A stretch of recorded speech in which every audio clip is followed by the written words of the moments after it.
I'm going to ask a question. Is the music industry moving fast enough with technology? 100%. We need to unpack and demystify for a lot of young people, but for a lot of parents. A career in the creative industries is really fulfilling, and there are so many different aspects to what that means in terms of a job and in terms of a career. You don't have to be the lead singer. Yeah. You can be the accountant. I remember seeing YUNGBLUD play The Great Escape many, many years ago to a tiny little audience. And it is important because that's part of the story and part of the narrative. And there are lots and lots of different ways to do that. We're so culturally rich and diverse, and it absolutely oozes into our creative industries. Diversity is the absolute engine of creativity and innovation, but diversity is also multidimensional. It's not just about who you are, it's about your lived experience, it's about the perspectives that you bring in from maybe another industry. It is absolutely critical to our success as a nation that we really value and protect that. Jo, welcome to the Blind Talent Music Industry Podcast. Thank you for coming. Thank you very much for having me. So, top 1,000 most influential people, Computer Weekly Hall of Fame. Hall of Fame is good no matter what happens, right? And recognised as Billboard's Power List too. And you've been in the industry over 25 years. I mean, how does it make you feel? Tired.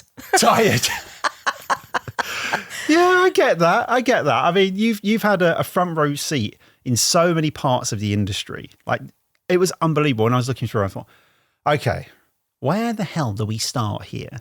So then I thought, well, where should you start? At the start. So tell me a little bit about how this whole journey started. Well, yeah, I mean, I absolutely love creativity. I've always loved storytelling. I've always loved stories. The imagination. I was a real creative writer as a child. I was actually born in Hong Kong and grew up there in the 70s and left when I was 10. So I was surrounded by all this technology and huge cultural influences from all over the world. And it was an amazing place to grow up. It's where I first really got my sort of obsession with gadgets and I guess handbags too, because when I was 5, I had a really bad squint and I had to wear glasses. And this is 1978 when you didn't have much choice, right, of glasses. Right. And my optician at the time said to my parents, you should buy her this thing. It's called Pong. And it was one of the first computer games to, hit the market. Get her to play it, covering up her good eye and exercising a lazy eye. And from that point on, obviously being in Hong Kong where you had access to technology in a way that I suppose in the UK, things got to the UK slower. I was always kind of really interested in tech, but I was never really technical. Right. So that sort of shaped a lot of my influences because I was also really interested in storytelling. We moved back to Scotland, single parent family.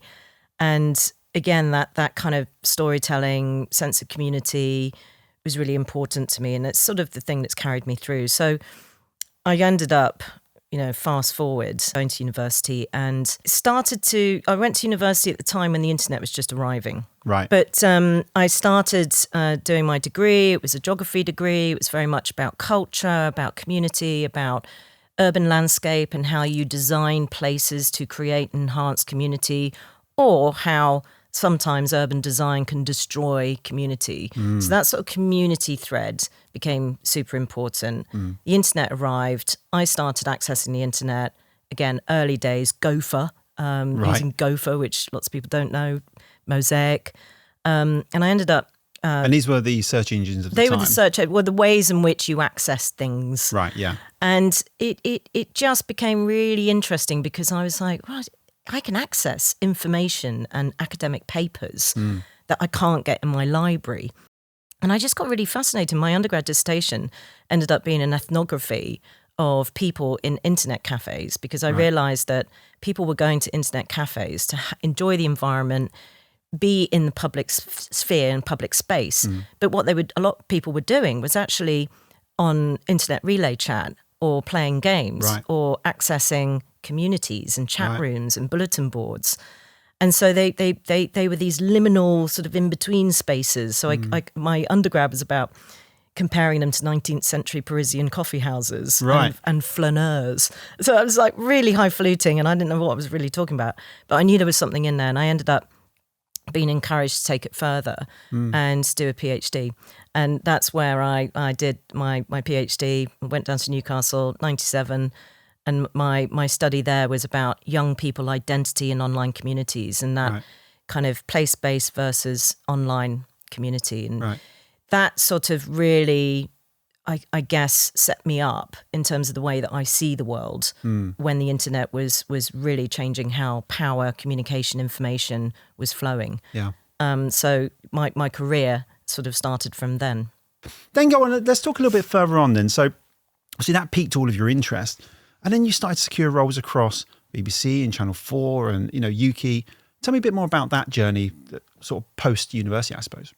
Yeah, when I finished a PhD, it was literally the dot-com bubble was bursting. And you come out PhD often feeling very isolated and very tired and thinking, what the hell have I just spent the last 3 years doing? You're still tired now, by the way. I'm still tired now. When you reflect on your career, tired is what we get. And I didn't really know what to do, and I was looking at think tanks. I was looking at Demos at the time, was a big think tank. And it was the time when, you could apply for jobs in newspapers. And I remember flicking through The Guardian and seeing a role advertised at BBC Newsround, which is kids' news. Yeah. And they were relaunching and properly doing their online news service for children. And they were trying to build a virtual community. And I thought, well, I've just done a PhD in virtual communities. I'm going to apply. Yeah. Didn't get the job, but I got an interview. And actually, I was given a researcher role. You start off in BBC, sort of research, and then broadcast journalist. And I became a broadcast journalist. And it was at the most amazing time to be doing kids' news, because the key learning there was, I think every journalist should have to write for children as part of their training, because you were restricted in, you had to use very straightforward, plain English. We actually audio recorded the stories that we would write, every story, and attach that to the stories so that people could listen and read along. You had to really break down complex news stories, like what was happening around the world in conflict. I was on the news desk at 9/11 and having to explain what was happening to children whilst trying to give them a sort of sense of security and not worry them. But also learning that in order to hook young people into news stories, you use interactive elements. So we would always do a vote, or we would have a picture gallery, or we would do, a quiz. And at the time, it was the absolute peak of Harry Potter absolute fandom.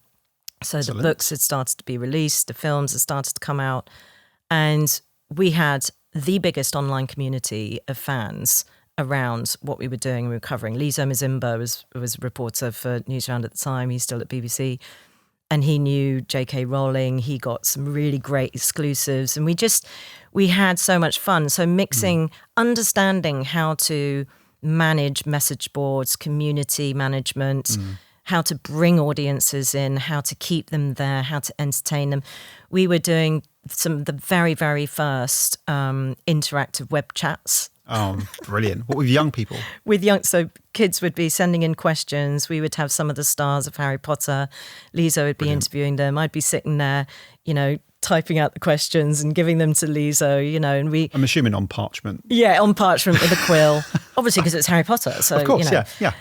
But you sort of forgot, because I suppose I've always been looking ahead into innovation and excited about new things. We sort of, I think, took it for granted how innovative that probably was at the time in 2000. So I was there from 2000, 2003, and it was just the most wonderful, wonderful time, and I'll never forget my formative time there. But I moved very quickly into, after 3 years, to become BBC News tech reporter online, BBC News Online. And again, I had great bosses there. And it was at the time from 2003 to end of 2005, sort of pre and post YouTube, pre and post Facebook, pre and post some of the really big next-gen consoles coming out.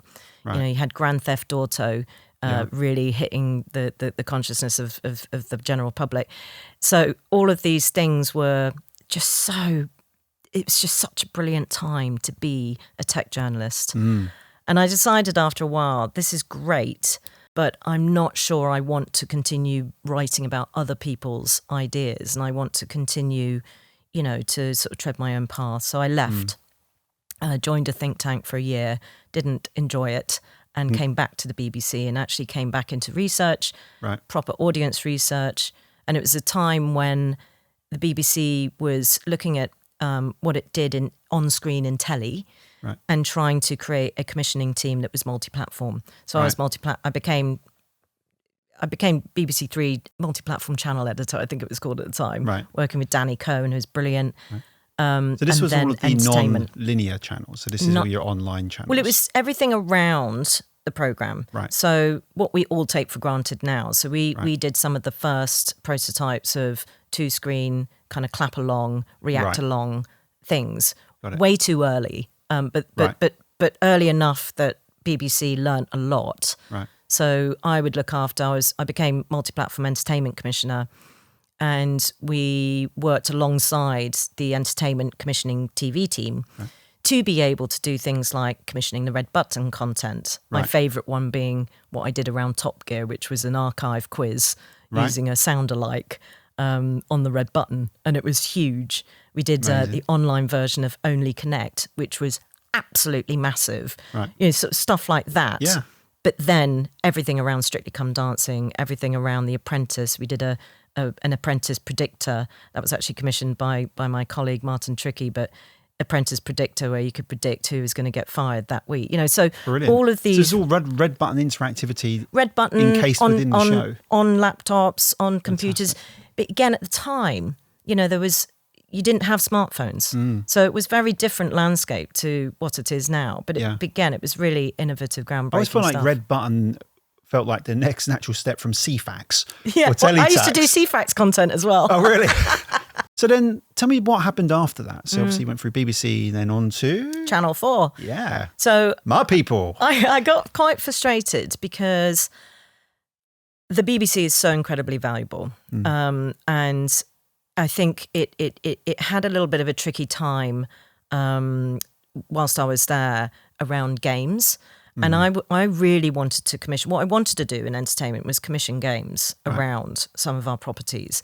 But I knew that in particularly most of my work, I think, was always around what young people do. So at BBC, I was also commissioning for BBC Switch, working with Jeff Goodwin. And so I was sort of always veered. I've always described myself as a 15-year-old in a 50-year-old body. I want to be understanding what is emerging all the time. Yeah. So YouTube was fascinating. My YouTube account was set up, you know, about 6 months after it kind of was created. Yeah. And I was getting going down real rabbit holes of content. It was a very different place to what it is now. Yeah. Well, it was Child Bit My Finger, of course, was the sort of famous moment there that kind of kickstarted, I guess, the fame of YouTube. I mean, as someone that comes from a music video background, we saw the impact of YouTube in a very different way, which was, so you don't have to watch our channels anymore to get music videos. You can just go here.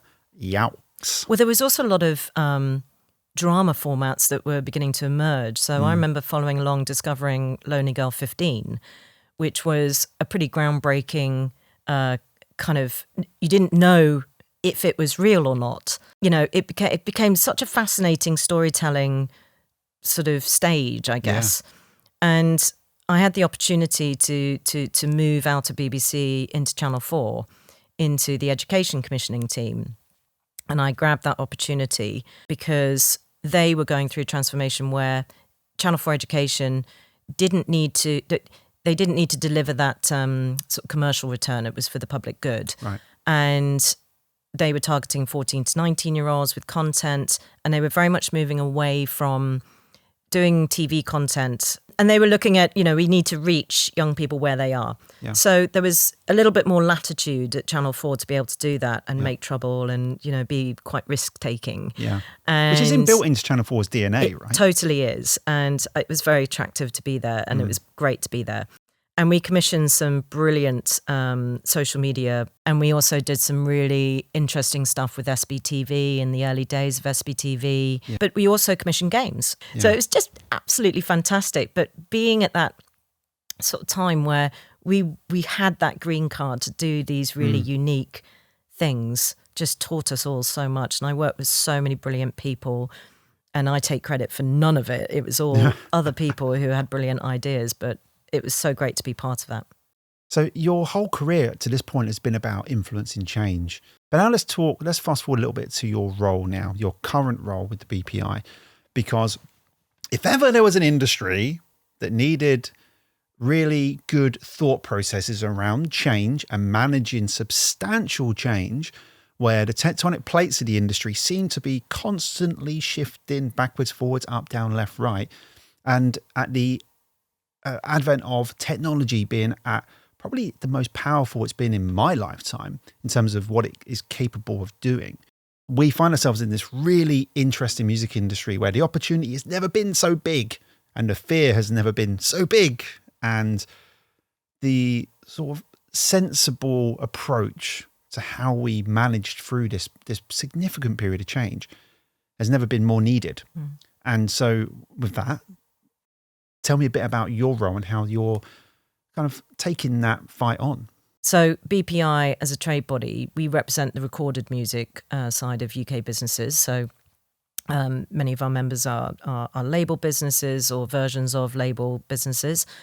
And really our job is to promote and to protect, to support, to grow UK music industry, and keep UK music, British artists on that global stage. And a lot of what trade associations do is stopping stupid shit happening. Yeah. Right? So that's the line that should be on the BPI. And the other strap line I've always used is we do it so that you don't have to. Right. So that you can worry about just getting on with your business, making a success of who you're representing, artists' careers, and really thriving as businesses. But so a lot of our work is very much in the advocacy, in lobbying government, in educating government officials who have such broad briefs across creative industries, for instance, and also articulating how important the creative industries as a whole are, because we all rely on each other. You know, music is great because of the ecosystem of creativity, even our legal ecosystem, our advertising ecosystem, our innovation, all of those ecosystems feed into each other. Yeah. And that's what makes Britain brilliant at creative industries. So we play a really important part as representing recorded music in telling that story. A lot of what we do is that, but we also do international trade missions. So we help make it easy for rights holders to get in front of opportunities and really grow their businesses globally and support their artists. And, you know, I think it's also sort of countering that narrative that our brilliant British music talent happens overnight or happens by accident, or, you know, anyone can do it. It simply can't. It's simply not true. The businesses, the label businesses that support British talent are incredibly important, but it's all part of that music ecosystem, right from education to grassroots venues, to charities or grant funding that happens at various stages, to, you know, opportunity and global success. First and foremost, why is the British music industry so brilliant and so also strategically important in the global landscape of music? Where you grow up, or how your influences and how your voice is shaped by your culture, whether that be ultra local culture or larger culture, your cultural influence shapes the sounds. You know, music is it's like the ultimate form of expression. Yeah. You know, so, and I think what we're seeing is this real authenticity of voice really emerging again. So Sam Fender holds such a power for so many people because he really kind of speaks to your heart. He speaks to his roots. He speaks to the Northeast, but now he's speaking to the entire world. And, you know, again, artists like Lola Young, who equally are sort of finding global success and being incredible. It's so authentic. RAYE, you know, really, you're listening to the story that they're singing and the story that they're telling. So I think that's part of what makes British music so brilliant, is that diversity, that breadth. But also, again, going back to that whole ecosystem point, you know, we are really good at storytelling. We are really good at creativity. We are really, really good at nurturing talent, but we need to remain really good at doing that. Is it actually true that you can break globally now? I think absolutely it's true. And we've seen that, over the last 12 months, we've had enormous success from UK artists like Olivia Dean, YUNGBLUD, Sleep Token, Sky Newman, Lola Young. Those UK artists are really breaking through, and you see that when you see the Grammy nominations and wins, you see the BRIT nominations and wins that they've had, and that's testament to their talents. But yet we still have the biggest globally streamed artists being Coldplay.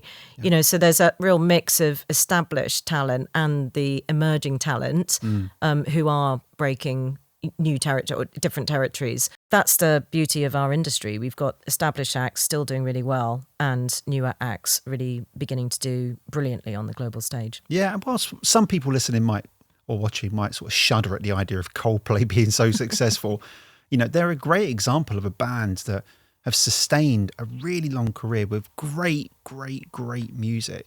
And there are people going, I'm sure there's people comment going, I don't think so. But no, they're brilliant, absolute brilliant British export. And I think it was an earlier episode of the podcast when we were talking to Colin Barlow. I don't know if you're familiar with Colin Barlow. And he said, what makes British music so brilliant is that we're wonky. It's kind of wonky. Our music is wonky. And that's the sort of charm which you don't really get from other territories. And he's bang on.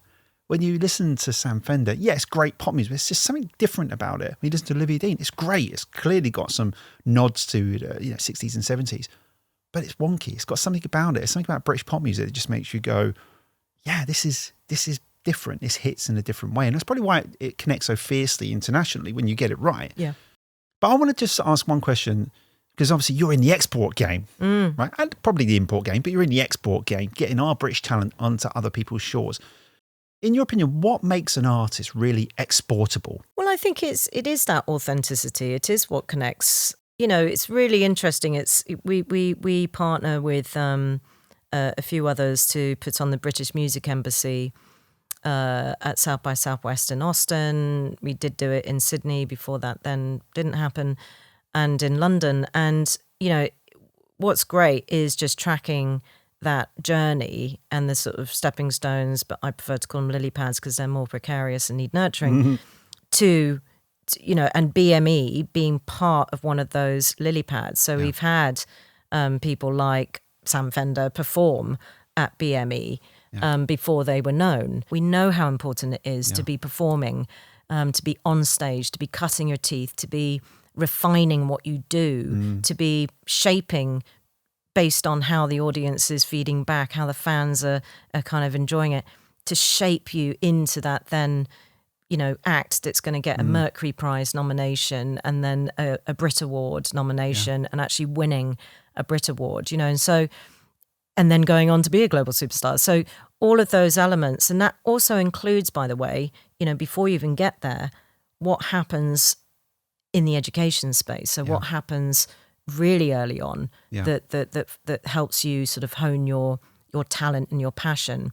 What happens when you're getting a small grassroots grant from or support from a charity, and it's really, really important because that then helps you to perform from the grassroots local venue to bigger stages.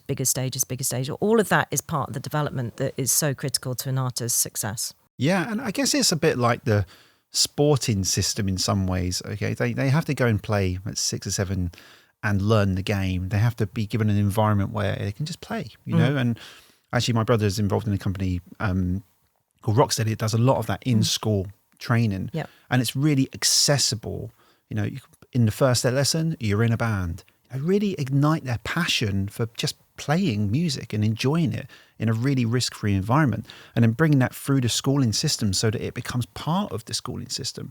And then when they're 11, 12, 13, they start playing instruments, and maybe we can, the under 14 venues are sadly no longer a thing, right? But giving them a platform in small spaces. And there are some really great local community things. Even in the area that we're in now, there's a really wonderful thing where they're partnered with the local colleges and giving them a platform to go and play. Actually, Steve Trigg is part of the MVT, and he's sort of quite local to here, so he's organised some of these.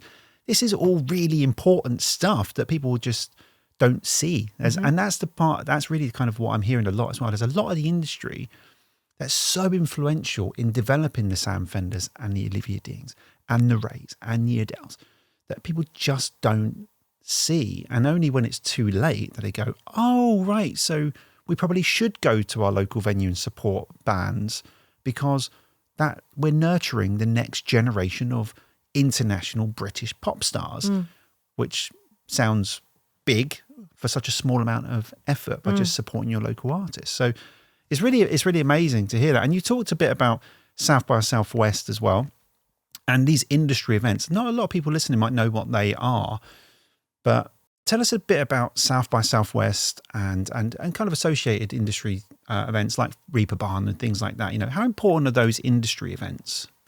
Well, it was interesting, again, coming into the music industry from video games industry, where in video games it's the game that's the star, not the artist. Right. And you have thousands of people or 10-person, team making a video game. Right. We would do a lot of putting together businesses with opportunities. Right. So sort of doing a lot of trade missions, but also things like Gamescom, which was the biggest games conference, Right. and it was all B2B business, and they're all pitching at each other. And I said, what's the equivalent in the music industry? And people said, well, there was Medem, that used to be the thing. But actually what it was is it's actually the showcasing. Yeah. It is actually pulling together, because I remember my first time I went to South by Southwest in this role, because the first time I went was 2008. It was a real kind of, oh, wow, okay. Because I felt guilty. I was standing watching a gig. Yeah. And this was my job, part of my job. Yeah. But that's what was important. It's the showcasing. It's kind of old-fashioned A&R. Not old-fashioned, but and how many people A&R. were in that room? So you're in Texas at South by Southwest. Hundreds. And there's hundreds of people in this room. Hundreds, not thousands, not tens of thousands. But someone like yourself is in that room as someone that's very influential in the music industry and as an artist performing in front of you. You could argue, and you might not like this, but you could argue that your eyeballs are worth 10,000 eyeballs because you're able to see something and talk about it to people within the industry that might be able to influence. I'm not saying you can influence funding, but certainly just building your profile as an artist within the industry. There's an outer side of it, which is your fans and people kind of absorbing it from the outside. Then there's the inside of the industry, the inner circle, where these industry events are vital. Live agents, managers, promoters, distributors, record labels. I always said that right then. Industry people like yourself. There's a huge opportunity, isn't there? It's a huge, it's B2B. It's the B2B side of being an artist, which might make some artists feel uncomfortable, actually, because the idea that you're in a trade show might feel uncomfortable. But it feels like they're really important to me. They are. It's that exposure. And I think BME, let's not forget, we work, in partnership with others like BBC Introducing. Yeah. And BBC Introducing plays such a critical role because then, Steve Lamac's there, he's doing his show there, he's profiling some of the artists, he's talking about the acts. Yeah. And again, so it's not only B2B, it is B2C. Yeah. You've got local people, because our venue at UK House is outdoors and indoors. There's 2 stages, and they're brilliant. The sound quality is the best out of any of those showcases. Right. May we say so ourselves. Which really matters. Which really matters in music. And you're at a festival, not quite a festival because there are showcases happening all over, but you're there. And when I was there, I was speaking to people who just wandered past, saw the massive branding of UK House right on 6th Street. You can't miss it. And they were like, oh, we just wanted to know what this was. And they were enjoying the music too. So it's not just a B2B, it is B2C as well. And we tell that story as well on our socials. The artists will have content that they'll share on their socials. So it's all part of that. It's all part of that general exposure and getting to know. And then sort of following their trajectory and going, well, I was quite proud I saw them 3 years ago at British Music Embassy, like as if you've spotted them, Well, so there is a part of that where you want to have a bit of ownership. I remember seeing YUNGBLUD play at the Great Escape many, many years ago to a tiny little audience. And it is important because that's part of the story and part of the narrative. And Ed Sheeran, he was busking and lifting people's, sofas for whatever. It's the story. And it goes right the way back, doesn't it, to your sort of early sort of exploits in innovation with young people trying to teach them things. is you've got to learn through play and storytelling. Yeah. And that's still true 20 years later into your now role, where we're trying to help artists tell their story. Mm-hmm. And there are lots and lots of different ways to do that. But it is a story, and it starts on page one and hopefully never ends. But eventually it does, of course. But, you don't complete the game of music, but you do your chapters get far more binge worthy. Well, there we go. That's because you were talking about binging series shows prior to this. But, become more of a binge worthy artist. So things like the Brits, let's just quickly touch on the Brits, because I feel like we haven't given it enough of a platform here. The Brits, I was at the Brits in February this year, and I took a bunch of my artists with me very purposefully, because this is what it's all about. That's, when Wharf Alice plays, you go, wow. When Olivia Dean says, wow. It's so inspiring for other artists to experience that. And think about the kids that are in the pit. So people watching the Brits, you may not realise, but the front part is filled with Brit school kids, right? It's those moments that shape careers. Absolutely. And I mean, again, it was quite daunting joining the BPI and knowing obviously that we put on the Brits and we put on the Mercury Prize as well, which I'd love to talk about too, because they are pinnacle showcases, and the BRIT Awards are a massive cultural moment.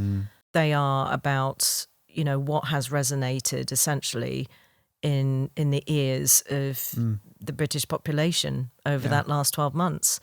And it's really, really a brilliant combination of global artists who I think this year really saw what an attractive stage it is to perform at, and, British talent.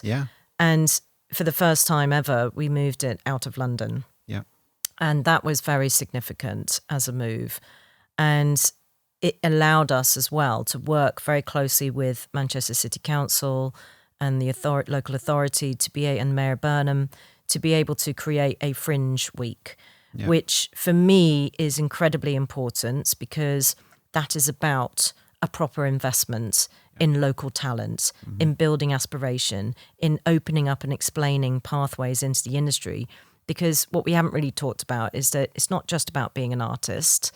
It's about everything that goes around either a production, so all the technical talent, or producing a track, producing an album, artwork, everything that goes around that you don't see on stage necessarily.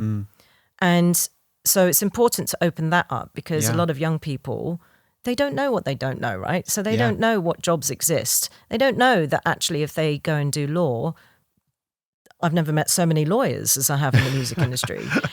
So, and that's the same across the creative industries, by the way, because, we need to unpack and demystify for a lot of young people, but for a lot of parents of young people or carers, that a career in the creative industries is really fulfilling. And there are so many different aspects to what that means in terms of a job and in terms of a career. So part of the whole move was to be able to really explore how we can do it. And we worked with Brighter Sound locally and lots of different partners, and that was fantastic. And the show itself, being in a different city for the first time in its 50-year history, meant that it brought a totally different energy. I think sometimes those big cultural moments or events, you can be a little bit spoilt for those in London and the Southeast. And London's so big and expansive that any kind of branding might get lost. When we went to Manchester, the city pulled out every stop. The trams were covered in Brits trophies and Brits branding. You couldn't move 10 metres without a Brits poster. The traffic lights had a Brits trophy in the traffic light. I mean, it was mind-blowing. And that whole week of activity was so meaningful. And we saw that happen in October last year, when we also moved the Mercury Prize, which celebrates the 12 best albums of the year from British and Irish artists. And that was in Newcastle for the first time ever. We did a similar thing. We worked with Generator, who are absolutely fantastic, put on a Mercury Fringe. We had a mini Mercury choir. So 68 kids from across the local authority, whole area of Northeast. who'd been practicing in their music hubs, in their schools, people watching. Yeah. I went to St. James's Park to see them rehearse on the day of the opening of the Fringe. They performed that night. Beautiful. Everyone was crying. They performed on the platform when the Mercury Express train pulled in with the judges, crying. And my aspiration would be that one of those kids or one of those young people that experienced a Fringe week in either Manchester or Newcastle, in 10 years' time, there's a microphone in front of them, they're getting interviewed on the red carpet. Tell me how you got to where you are. Tell me how you've become one of the biggest artists in the world. Well, I was given that opportunity, or I saw that I didn't have to move out of London or move to London to have a career, or whatever it might be, because that's what it's about. I mean, if you're listening to this and you're watching this and you don't find that in itself an inspiring, it's like last sort of like couple of minutes of talk, right? Because it should be for everyone. Should be. I'm going to ask a question. Is the music industry moving fast enough with technology? 100%. Always has done. And I don't think it's got the reputation that it deserves for doing so.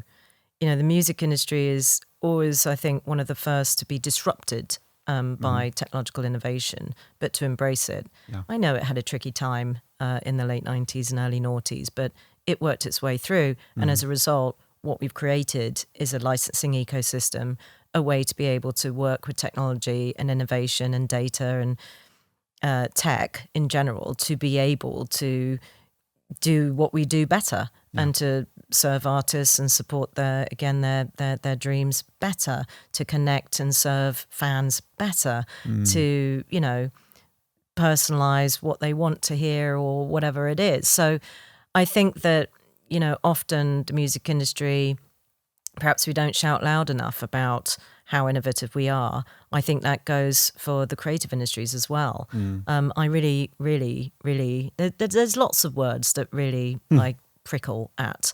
And one of them is createch, which again, I know it's awful, which was a term that kind of was invented to be able to describe innovation in creative industries. And it's like, the creative industries have always been innovative, and you know, you look at VFX industry, you look at the film industry, you look at video games, and I mean, what is not innovative about that? So I think we've got a collective job to do to make sure that people, and by that I mean decision makers, policy makers, really understand that we do embrace technology and innovation, and it's the only way to be, you know, to keep going and to deal with change. But when there's, I guess, a moment where what's happening is going against the healthy ecosystem or destroying it. You know, there's nothing wrong with disruption. There is a lot wrong with destruction. Yeah. And that's potentially what we've been seeing emerging around generative artificial intelligence and governments, plural, their stance on Gen AI and model training and sucking up every bit of creative content that's ever existed in an illegal way, basically stealing that content and therefore stealing livelihoods to be able to train Gen AI models without permission, without payment, and without due respect to creative energy that goes into making those things. So, you know, we've been at a global scale, I think there's been, the creative industries have really risen up to be able to say, we really love innovation and technology. We can see so many positives and in fact are using artificial intelligence in an assistive way, in a way to help connect with audience, fans in the creative process itself. But we need this to happen in a way that's a win-win and that is in a way that is going to support human artistry and creativity, not destroy it and undermine it and take away its value. And that's a really critical point in time that we're at. And we've still got, I think, a way to go at a global level. We, in the UK, have successfully campaigned as part of creative industries. We featured the Make It Fair campaign, which we were part of that, which was on every single newspaper this time last year or in February last year. We had that on the red carpet. We had artists holding up banners, make it fair, because artists absolutely want to be able to do what they need to do to be able to be creative, but they don't want their creativity to be taken away from them without payment or permission. Yeah, there's another campaign now, isn't there? You know, if we can make one now, stop stealing our shit. Yes, you know, exactly. It's really interesting, right? Because we do find ourselves in this place, and I've said this before, but I guess I'll say it. The industry, as you rightly say, we seem to feel the effect of technology first, and it's all a bit of a kick bollock scramble. It's like, you know, peer-to-peer sharing in the early noughties, you know, this LimeWire piracy, you know, people downloading stuff, and suddenly your iPod's got 25,000 songs on it, which mine did have. But we find a way, and someone once described it as a pendulum, and I think that's a really great way of thinking about it. It often swings crazily one way and then somehow finds itself in the middle, which I think we're in that phase of that sort of storming, norming phase, or whatever you want to call it. And I like the idea that it's, you know, not destructive. Disruptive is fine, destructive is bad. I guess, you know, political landscapes aside, you know, that's quite a line to tread, isn't it? But my question, I guess, is, do you see AI as more of an opportunity than a threat right now? It depends what, you know, I think people use AI to be such a catch-all. Yeah. You know, 6-7 years ago, governments were using ML, VR, XR, all these 2-letter acronyms to describe everything, you know, almost. And I think we have to be quite careful when we're saying AI. Yeah. You know, algorithms have existed for a very long time. Yeah. Machine learning has existed for a very long time. What we're specifically talking about is generative AI and those companies who are creating models and hoovering up content. Those same companies who expect to do big deals, have a data center, but somehow don't expect to get that land for free, or get the power for free, or get the water for free, but they expect somehow to get the training material for free. That's not right. So that's, you know, so, you know, AI, as you said, it's been around, you know, this is nothing new. Yeah. Coming from video games industry, AI, procedural generation, machine learning, all of that stuff, AI and Turing and games hand in hand. So what we're talking about specifically is the application and these large language models which are being created to hoover up. Now, not all of them, you know, and we are seeing licensing deals now being done, but we're not seeing yet what those kind of outputs are, you know, what that looks like when you do a licensing deal. But those licensing deals are being done, which is good, and they're coming to the table now. But they didn't come to the table before, and you know, that's dangerous. So, of course, artificial intelligence is an opportunity. If you zoom out from the music industry, I have much bigger concerns about what safety, guardrails, security we're putting in place. You know, sci-fi is my favorite genre. I've seen all of this written before. I've watched the films. I've seen the Netflix series, right? I've played the games. There need to be guardrails. You know, there's the Amazon famous story about when they implemented artificial intelligence to help sift out recruitment and candidates and CVs. And because of the data that model or that AI was trained on, it was discriminatory. Right. And it discriminated against marginalized people. It discriminated. Yeah. And that's what we have to be super careful of. And that's where guardrails need to be put in. And it's kind of part of that argument that we're making as an industry, that AI companies who are wanting to do licensing deals but are wanting to use our content, we need record keeping, we need transparency, A, to be able to enforce our rights, but B, to make sure at a societal level that what's going into the training is actually producing accurate results, or not representing a threat to further discriminate people and in their lives. Yeah. There is case study after case study. The early facial recognition technology and innovation in that didn't recognize people of color. Right. Those are true stories. We have to remind ourselves. That's shocking, isn't it? Shocking. And we have to remind ourselves of that. And the older I get, the more I get frustrated, I guess, that people have sometimes forgotten or don't know those things. And that's why, for me, that sort of historical reference and making sure that we're asking those questions and challenging people in positions of power to be thinking about those things is incredibly important. We're not doing it because we don't want to embrace innovation. We're doing it because we need this to be done well, and Yeah. we need those sort of guardrails in place for artificial intelligence. We've seen, there's so many stories about hallucinations and about, how do you know what is truth? How do you know what is fact? I think it's always been a challenge, but we're seeing a generation grow up with these tools. We have a responsibility to that generation to help them hone their critical thinking skills, to help hone their emotional intelligence in a world of automation, to help sort of, we don't want to get race to a world of Wall-E, Well, that's the thing. Increasingly, when you see some of these older shows and movies, Back to the Future, you go, oh, okay, right, there's some stuff happening now. And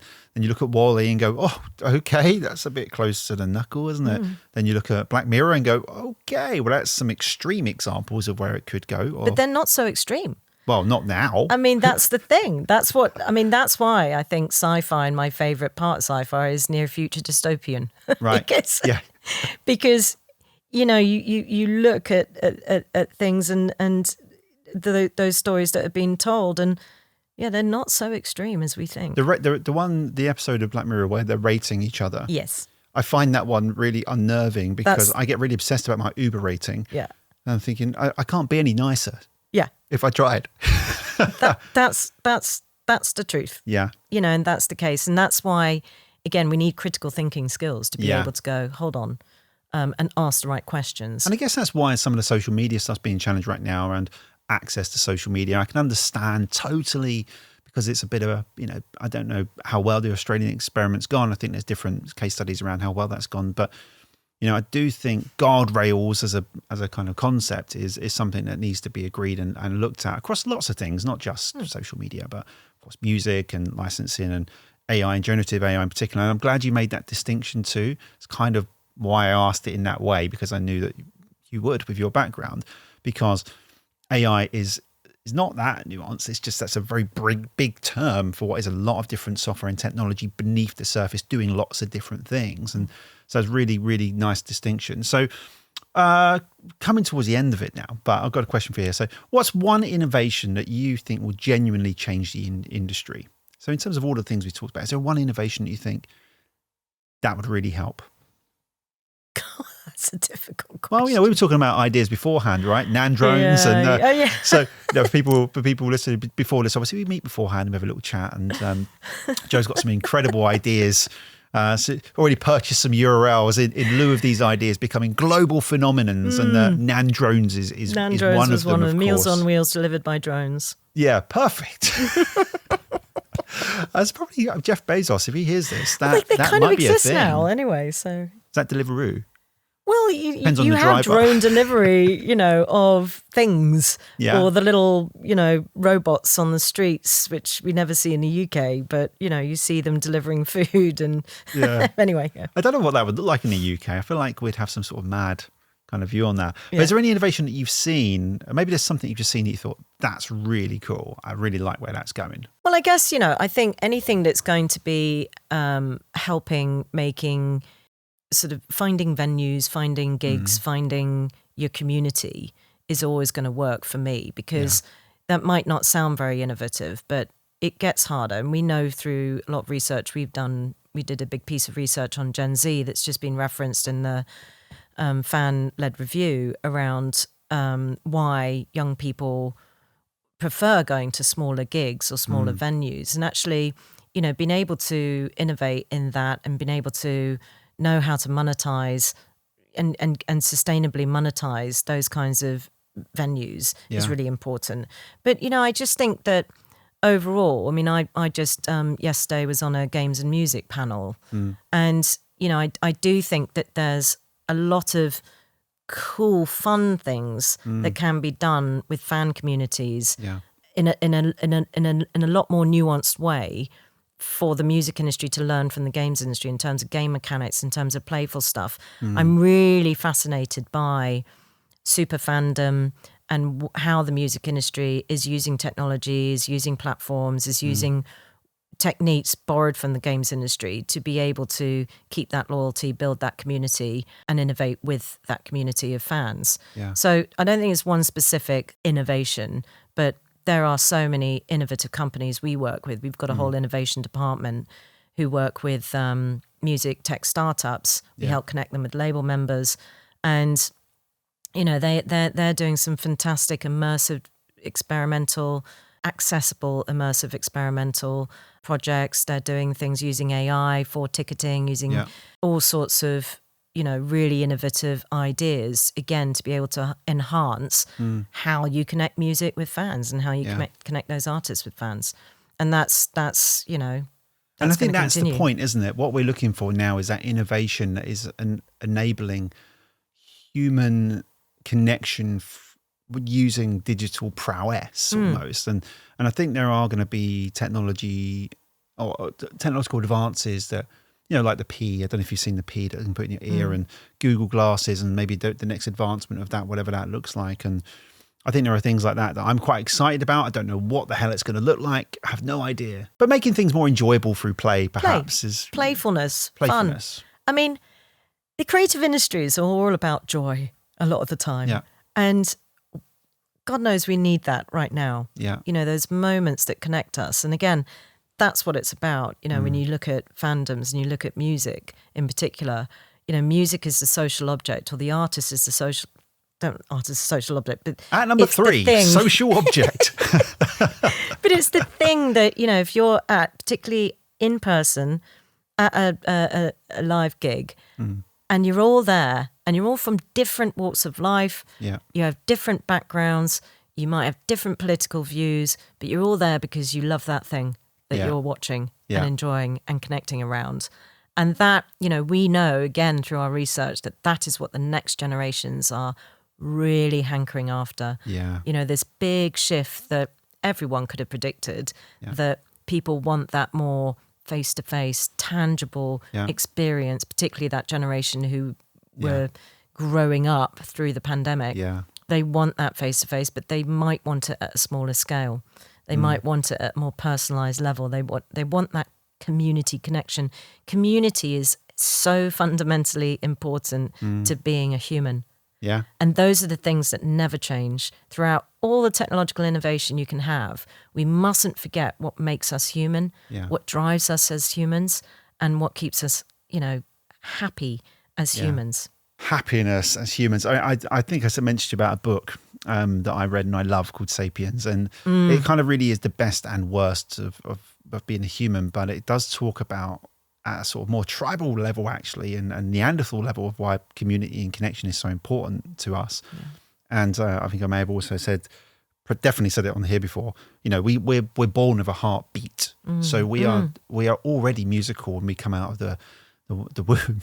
Didn't think I'd say womb on today's podcast, but here we are, womb. But we're born with a heartbeat, and I do think it's so integral to us as humans, and it forges connection. There are reasons why drums and people have always communicated in this way over the hundreds of thousands of years that we've existed, depending on your belief system, of course. So there is something in that community and connection, and I think when I reflect back on the chat we've had so far, it's woven into everything you're talking about. Everything you're speaking about is how you build communication channels with young people that they can understand and digest, so that they make them a better person to be able to connect with the world. And sometimes it's about facilitating connection to enable future generations. And you're right, we've got a whole generation of people that now yearn for connection in a way more fiercely than ever before, but it's less tangible than it was before because everything's online. How do you connect with someone in the same way? And there are frequencies between humans, and you kind of need that as well. But that is not to say, by the way, that because, I still fundamentally believe, I never believed that community through a screen or social bonds through a screen were not as meaningful as they are in face-to-face reality. They are just as important. I think the way in which social media platforms have evolved has changed that slightly. So I am less utopianist about it in compared to how I was. But again, that, you look through history, we know this, plenty of people have written about this, those institutions, those things that used to anchor us into a sense of community in physical space, in local towns, and, those are kind of getting a little bit lost. Yeah. And that people need those, which is why you gravitate towards, a different kind of community. But anyway. No, but you're right. And you talk about those anchors. I love that phrase, actually. I love the idea of an anchor in your community. You have the local community centre, you have the pub, or you have the place where you go and meet your friends and just have a natter. Maybe it's the park, local park. There's all these different spaces that facilitate a community or a connective part of your being. And I think that's just so important. But honestly, it's been such a fantastic conversation. We've touched on so many different things, and there's so many things we could go even deeper into, of course. But I always end with this sort of one big question. And with your love of sci-fi, I'm kind of quite excited about what your answer might be. Or, I don't know, let's see, right? But when you look inside your crystal ball, what does the industry look like in 10 years' time? Well, that would be a difficult one to answer. I mean, I think that we hopefully will see this continued success of great British talent. I think we need to make sure that we're still nurturing that talent. But I think, I've always been very passionate about immersive. Again, when I look at the tools for creativity, you look at Fortnite, you look at what Unreal Engine that underpins a lot of those big games, but a lot of that experience in immersive entertainment. What is the next stage of that? Yeah. That's what I would like us to be kind of trailblazing in as the UK. And we have, but we need to do more, and we need to do more of it outside of London. Yeah. But, that requires that whole host of creative talent and technical talent to be taught right from education, not just higher education. So sixth form, right from the get-go. What does virtual production mean? How do I get into this? What can I create when we're combining and converging these wonderful, brilliant strengths in storytelling with brilliant strengths in technology and those immersive experiences that we can build that will, be groundbreaking. Technology's fucking awesome, right? That's a nice way to end, actually. Because it is. It is, right? And we are at the front of the queue as a nation, and that disrupts us probably first before most other environments. And we have this wonderful thing in the UK for me, which is we're so culturally rich and diverse, and we don't celebrate that anywhere near enough. And it absolutely oozes into our creative industries. Sometimes we need to help facilitate that more. When we talk about Channel 4, I used to always be so privileged to work there because they really actively pushed the boundaries there with their BAME policies and what they were trying to do to just ensure that at the very center of everything they do, they were being representative and they were allowing access to people that maybe wouldn't ordinarily get it.